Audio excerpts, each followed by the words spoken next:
Straight up, gentlemen, who dresses better? In one corner, we've got the Italians. In the other corner, we've got the British. And yes, I know, I'm lumping some countries together. British versus Italian style. Who's got more of it? Find out, gentlemen, in today's video.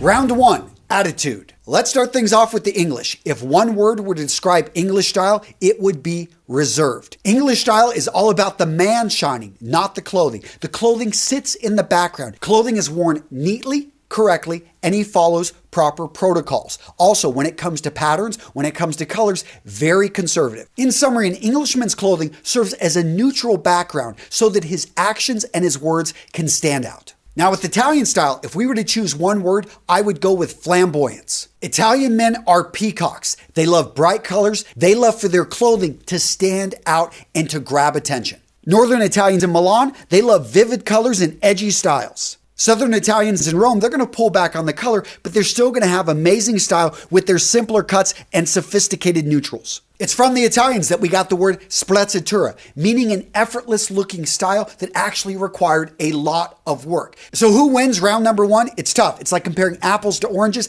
but I got to give this one to the Italians.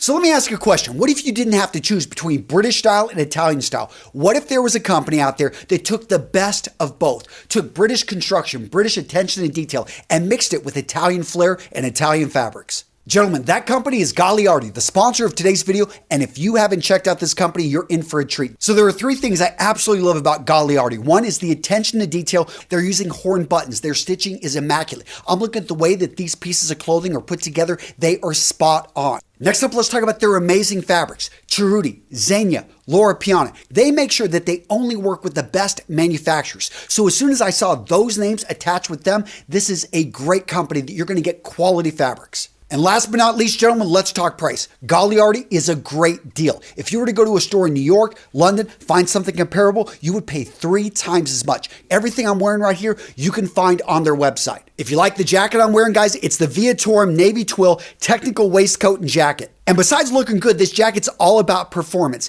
It's breathable, it's crease-free, it's made from a water-resistant material, and it's got a detachable zip up front to keep you warm. Other pieces you should check out their Bordeaux flannel jacket. Absolutely love this thing. It's available in slim, a contemporary fit. It's unique, a beautiful casual sports jacket you can add to your wardrobe. And if you're in the market for a suit, you want something a bit bold, check out their Gagliardi suit. Absolutely beautiful. In this vibrant blue, this suit is going to help you stand out from the crowd. Gagliardi also has beautiful knitwear. Gentlemen, go check out their website. I'm linking to them down in the description with the best discount code you're going to find out there. Use it or lose it, guys. It's a great one. And gentlemen, stick around to the end of this video because I'm going to share with you the Gagliardi story. I love it when a company has an amazing history like these guys do. Really cool story, but I'll share it with you at the end of this video. Round two, colors and patterns. So starting with the English, they wear a lot of dark, neutral colors. One of the reasons is the gray weather would actually wash out a lot of brighter colors. So they wear these colors that actually look good for the landscape and the type of weather they have. Now in the country and on weekends and for casual events, we do see a lot of olive and brown. This historically, again, these are country colors that you would wear when you were out hunting. So the brown, the olive for camouflage. When it comes to shirts, solids are going to rule. White is the go-to, light blue is accepted, and let's look at checks. Checks are going to be for the weekends or out in the country. Now, historically, where we're going to see the most amount of color are going to be on accessories, such as pocket squares and neckties. Neckties especially, we're going to see particular patterns. The regimental necktie perhaps being the most famous. In summary, when it comes to color, the English have rules and guidelines they like to follow. Now let's talk about the Italians in color. So they've got the sunny Mediterranean environment. They love their bright colors. They love their paisleys. They love their large prints, and they love lighter colors in a wide variety of shades because it's going to keep them cooler in that hot environment. White, off-white, lavender, you're going to see pink, you're going to see light green mint. All of these work great to help reflect the sun, keep you cool, and they look great during that warm weather. They're going to wear a lot of candy colors. We're talking hot pink. We're talking apple green. And gentlemen, these colors are not just reserved for accessories or for shirts. You're also going to see these in jackets and trousers. Now, when it comes to colors, who should we give it to? Guys, I'm actually going to give this one to the English. I like the fact that they've got rules, they've got guidelines. This helps a man get started, and then you can learn to break those rules. Round three, let's talk fit. So when I think of English fit, I think of structure, I think of build, I think of a suit of armor because it's going to accentuate his shoulders. It's going to build up his chest, it's going to trim up his torso, and it's just going to make him look great. We're going to see stiffer materials. We're going to see high armholes. Now with English trousers, we're traditionally going to see a higher waist. We're going to see more use of heavy material. We're going to see double pleats, and we're going to see cuffs. Now, when it comes to the jacket gorge, on the English suit, we're going to see a lower gorge with the placement of the button being lower. Now, historically, they had a bit of a looser fit. We're not talking sack suit looseness, but we are talking a little bit of room.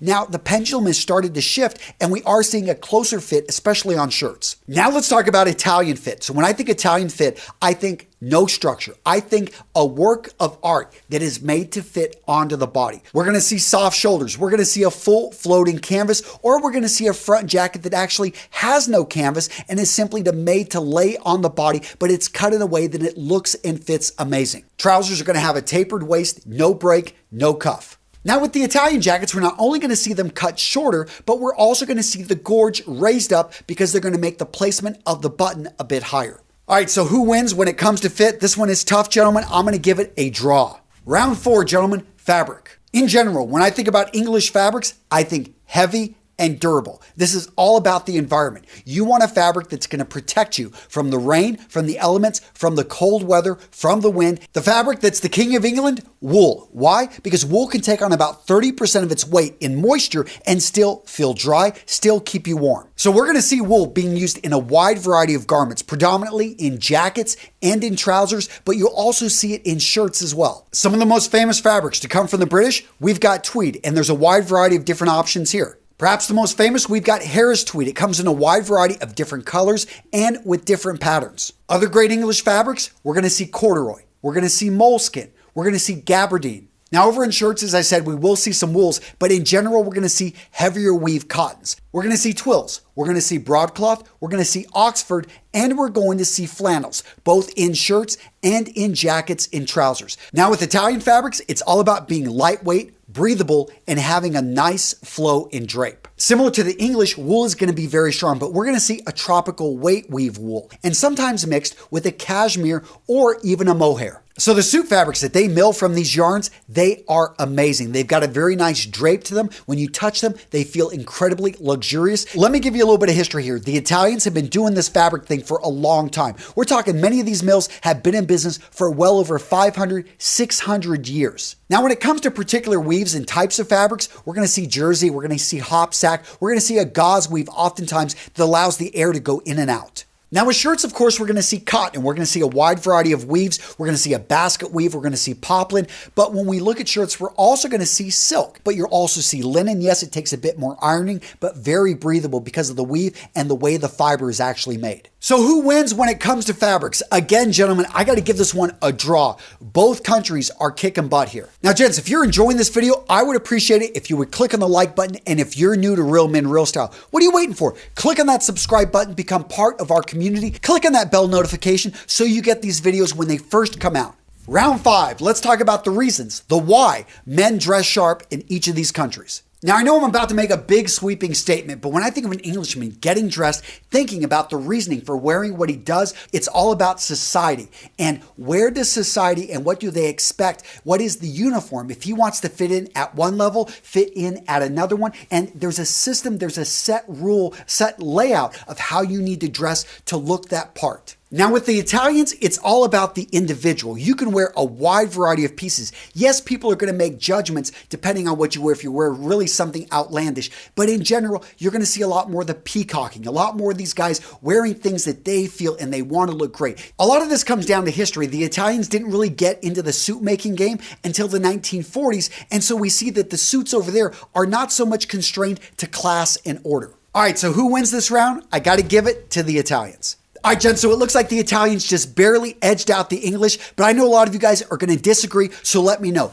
Down in the comments, I want to hear from you guys. Get down there. Let me know, what did I miss? What should I have talked about? What did I completely forget in today's video? And gents, if you want more, go check out this video right here. I compare Italian versus English shoes, really talking about the Goodyear Welt versus the Blake Stitch. All right, Jen, so as promised, here's the amazing story about Gagliardi. So apparently Salvatore, the founder, he actually served in World War II with the British military. And after he got out, he decided to join as a sailor merchant, traveling around the world, spent a lot of time in Italy, developed taste for the finer things in life. So here's a guy that had actually gone on Stylevi Row, had checked out higher end tailoring, knew what he really appreciated the attention to detail. And then he's looking at the flair, the fabrics with the Italian, and he wanted to mix it together. And so in 1964, he started this company with this vision, this dream of actually bringing these two countries and the style together, which was a big concept in that time period. And what I really love, gents, is it's a third generation family run company. So Salvatore, his son Peter came in,